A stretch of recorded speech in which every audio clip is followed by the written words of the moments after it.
yang ingin saya jelaskan apa yang dimaksud dengan kecerdasan spiritual itu. Saya ingin mulai dengan kisah seorang psikolog yang saya kira banyak diambil oleh Danah Zohar di dalam bukunya ini, Spiritual Intelligence. Kebetulan memang Danah Zohar penulis buku ini seorang Yahudi. Yang ingin saya ceritakan juga ini adalah seorang psikolog Yahudi. Ada sebuah lelucon bahwa kalau di Amerika kita mengambil menantu seorang psikolog, maka 90% kemungkinan menantu kita itu Yahudi. Karena hampir semua psikolog mempunyai latar belakang ras Yahudi. Sigmund Freud yang kita bicarakan itu seorang Yahudi. Viktor Frankl yang saya bicarakan juga adalah seorang Yahudi. Dan karena dia seorang Yahudi, pada Perang Dunia Kedua, dia termasuk yang digiring ke kamp konsentrasi oleh Nazi Jerman. Sebuah tempat yang ibu-ibu ketahui sangat mengerikan. Ketika setiap hari ribuan orang dimasukkan ke kamar gas dan dibunuh dengan gas yang beracun. Kemudian para tawanan itu yang mengeluarkan bangkai-bangkai dari kamp konsentrasi itu, hak-hak manusia sama sekali tidak diperhatikan. Orang bisa dibunuh setiap detik, bisa dibunuh di hadapan mata mereka sendiri. Ketika anak dipisahkan dari ibunya karena satu kesalahan kecil, penghuni sel itu bisa menderita, bisa dilaparkan misalnya selama 1 minggu. Kita ketahui penderitaan yang luar biasa di kamp konsentrasi itu. Nah, pada kamp konsentrasi seperti itu dimasukkanlah seorang psikolog bernama Viktor Frankl. Malumlah dia psikolog, jadi sambil mengalami penderitaan itu dia mencoba menyaksikan perilaku manusia menghadapi penderitaan itu. Ada di antara mereka yang menggerutu saja dan mengutuk nasibnya. Mengapa saya harus menderita semacam ini? Apa kesalahan saya sehingga saya harus mengalami penderitaan semacam ini? Mengapa semuanya ini terjadi pada saya? Itu satu kelompok. Dan kelompok yang seperti ini, yang selalu menyesali nasibnya, yang selalu menanyakan mengapa ini hanya menimpa saya, itu biasanya paling duluan mati. Kemudian ada satu kelompok lagi yang mencoba berpikir, apa sebetulnya makna dari seluruh penderitaan ini? Apa yang dapat saya lakukan untuk menghadapi semua penderitaan ini? Apa masih ada peluang bagi saya untuk membebaskan diri dari kejadian ini? Nah, yang kedua ini, itu umumnya lolos dari lubang jarum kematian. Ada satu peristiwa yang pernah saya tuliskan dalam buku saya, Reformasi Sufistik, masih di kamp konsentrasi itu, dan itu juga dijadikan contoh oleh Viktor Frankl. Jadi satu saat ada seorang tawanan yang berbuat kesalahan, dia harus ditembak mati, hukumannya tembak mati. Tapi sebelum dia ditembak mati, dia menjerit, kalau saya mati gimana ini nasib anak istri saya? Tiba-tiba ada seorang yang meloncat ke depan, ketimbang dia yang ditembak mati, bunuh saja saya, kata dia, biar saya menggantikan dia. Akhirnya entah gimana, kawan-kawannya yang lain semua berdiri di depan dan mau semuanya ditembak. Tidak jadi ditembak, tapi seluruh tawanan itu kemudian dimasukkan ke dalam sel yang pengap di bawah tanah, tidak ada cahaya matahari sama sekali, dan tidak diberi makan.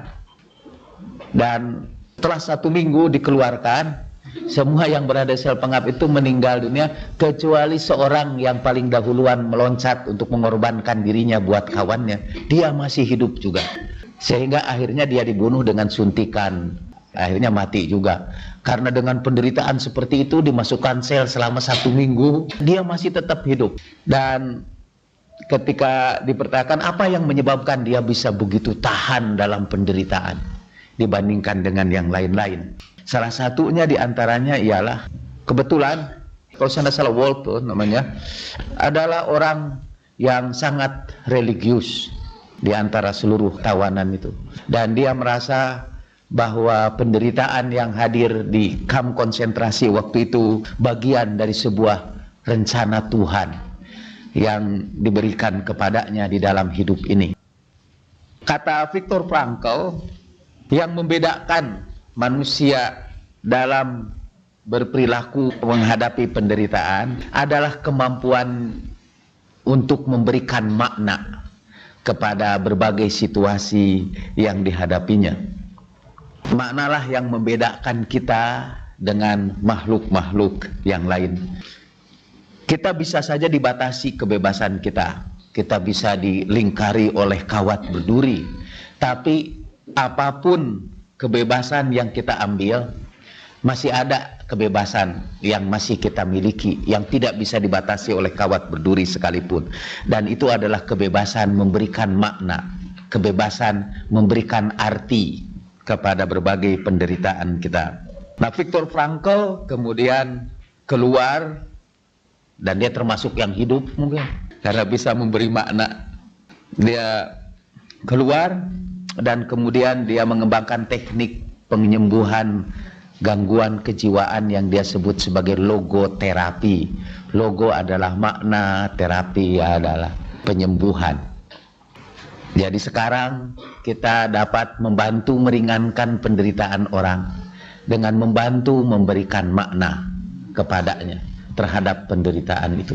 Manusia itu bisa tahan dipukuli atau dianiaya, tapi dia tidak bisa tahan kalau dia tidak bisa memberi makna kepada pemukulan dan penganiayaan itu. Dia tidak akan bisa tahan. Sebelum kuliah ini dimulai, saya kedatangan tamu memohon pertolongan saya karena ayahnya sekarang berada di ambang. Terjadi suara buk gitu, suara keras di lemari buku di situ. Kata Carl Gustav Jung, itu namanya synchronicity. Karena kita sedang membicarakan ruh, maka ruh itu menunjukkan kehadirannya dengan menggunakan lemari buku itu. Dia sebut itu sebagai synchronicity. Suatu peristiwa kebetulan yang terjadi, yang sebetulnya bukan kebetulan, tapi karena peristiwa itu terjadi mempunyai kaitan dengan apa yang kita bicarakan. Dan Freud tentu saja marah, kamu makin tahayul saja, kata gitu. Sampai akhirnya Carl Gustav Jung diasingkan dari dunia psikoanalisis. Ketika saya bicara tentang kematian, langsung itu mati. Nah, kalau kata Carl Gustav Jung itu namanya synchronicity. Kalau nanti baca di sini ada synchronicity yang tidak bisa dipahami, mungkin setelah kejadian ini bisa paham. Bapak itu sudah diberitahu oleh dokter bahwa kematiannya sudah dekat karena mendeteksi penyakit yang dideritanya. Dan Bapak ini sangat cemas menghadapi kematian itu. Katanya dia belum siap. Usianya memang baru 65 tahunan. Dan dia ingin tetap hidup supaya bisa menunggui semua anak-anaknya menikah. Dia juga merasa bahwa selama ini belum cukup bekal. Dia juga membayangkan di alam kubur itu nanti dia sendirian, kesepian, tanpa kawan. Jadi suasananya itu sangat menakutkan. Anaknya minta bantuan saya untuk menenangkan bapaknya, memberikan penjelasan tentang situasi yang bakal dihadapi. Sebetulnya kegelisahan bapak itu bukan kegelisahan semata-mata karena takut sendirian di alam kubur, kegelisahan karena berpisah dengan anak-anaknya. Kegelisahan yang sebenarnya ialah kegelisahan makna, kegelisahan arti. Dia tidak tahu harus memberikan makna kematian seperti apa. Bergantung kepada bagaimana kita memberi makna kematian, maka kita bisa menderita atau bisa bahagia. Dahulu Socrates pernah diadili kan, karena dianggap meresahkan masyarakat, menghasut anak-anak muda, melakukan provokasi. Lalu Socrates harus mendapat hukuman makan racun. Dia dihukum mati oleh pengadilan waktu itu. Dan Socrates berkata begini, aku tidak takut mati, kata dia. Sebab apa sih sebetulnya yang disebut kematian itu? Dia sedang mencoba memberi makna kematian. Kalau kematian itu berarti akhir dari segala-galanya, maka kematian aku harus sambut dengan gembira. Karena dengan kematian itu berakhirlah seluruh persoalan hidupku. Aku tidak bakal diganggu lagi oleh istriku yang cerewet, kata dia. Aku tidak bakal diganggu lagi oleh para penagih utang. Jadi kematian justru adalah peristirahatan yang abadi ketika seluruh persoalan habis dengan sendirinya.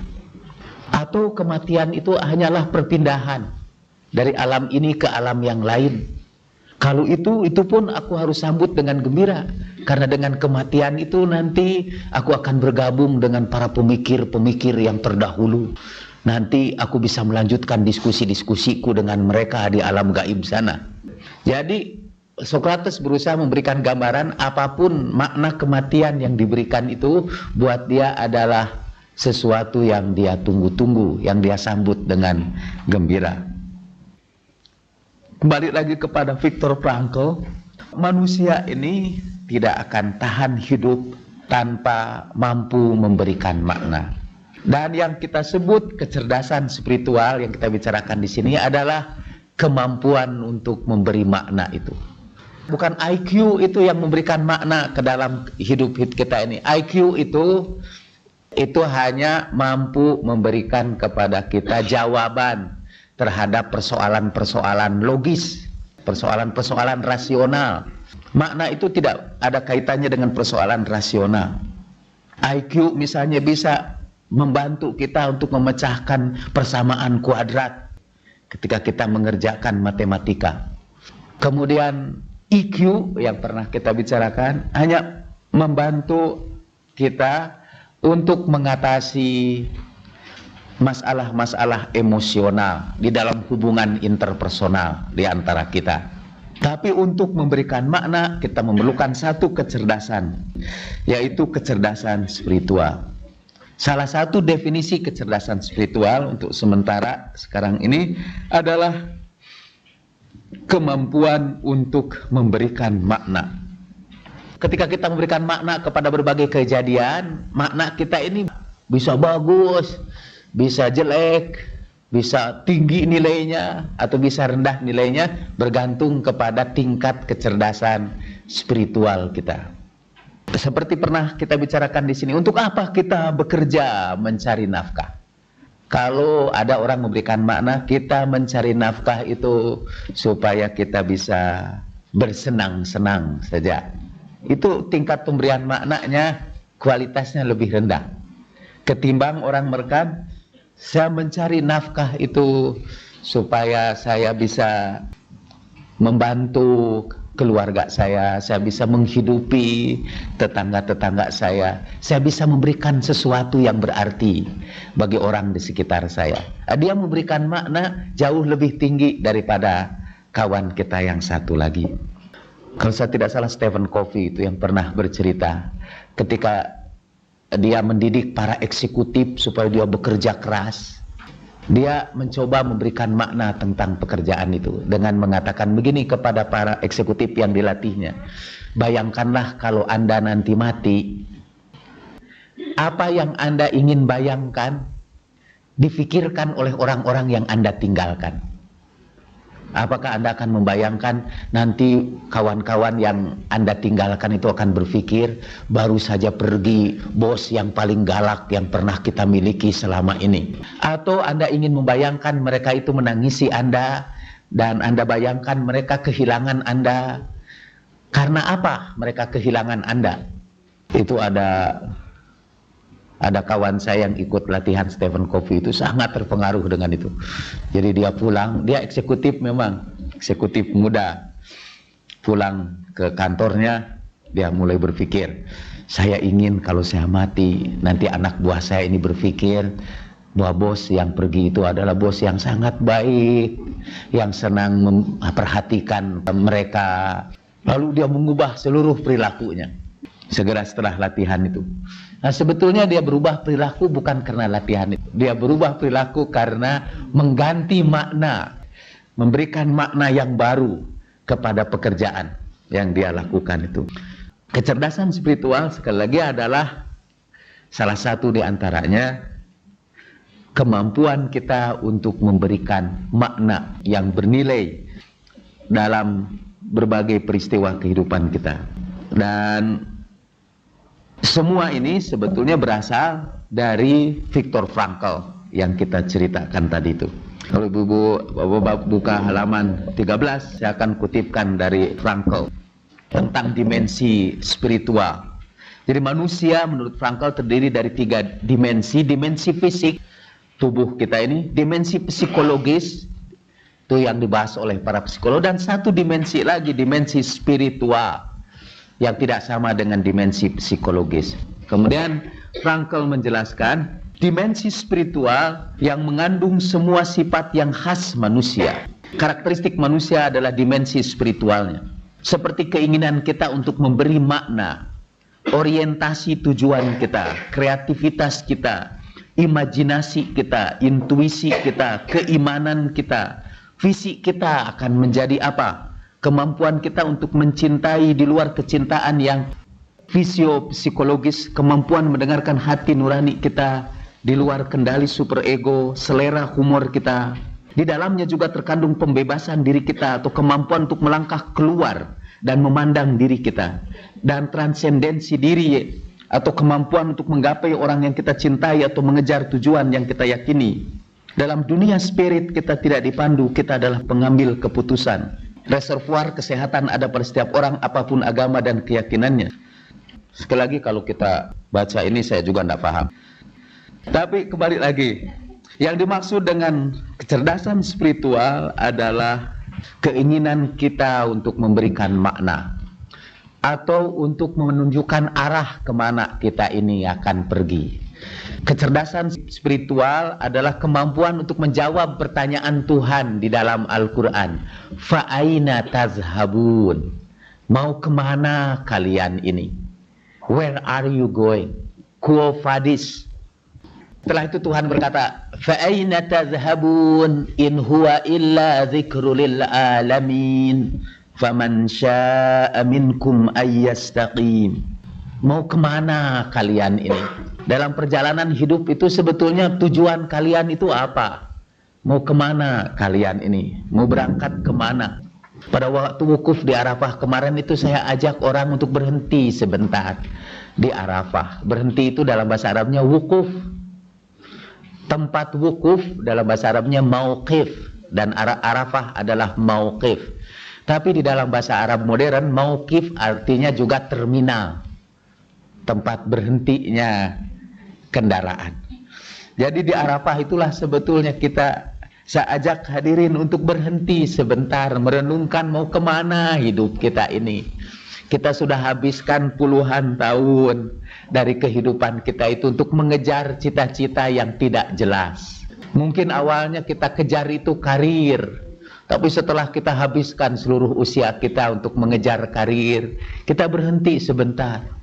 Apakah hanya untuk karir itu saja seluruh kehidupan ini kita korbankan?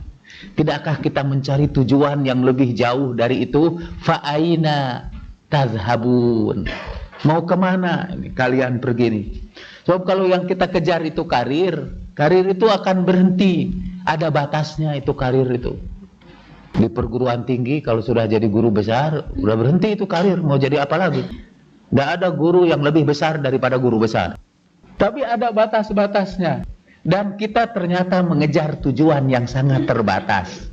Ada seorang bapak ini, pensiunan, yang kebetulan juga berangkat haji dulu bareng sama saya. Dulu, bukan kemarin. Sambil ngobrol-ngobrol biasa kan di Mina. Sebetulnya waktu yang paling berharga buat para pembimbing ibu-ibu di sana itu ialah kesempatan ngobrol lama dengan pembimbing itu, ketimbang kesana kemari dengan ngobrol. Dan biasanya yang sempat begitu itu bapak-bapak. Satu karena pembimbingnya juga seorang bapak, jadi dia tentu tinggal beserta bapak-bapak. Yang kedua karena ibu-ibu biasanya lebih sibuk mengejar makna kehidupan itu.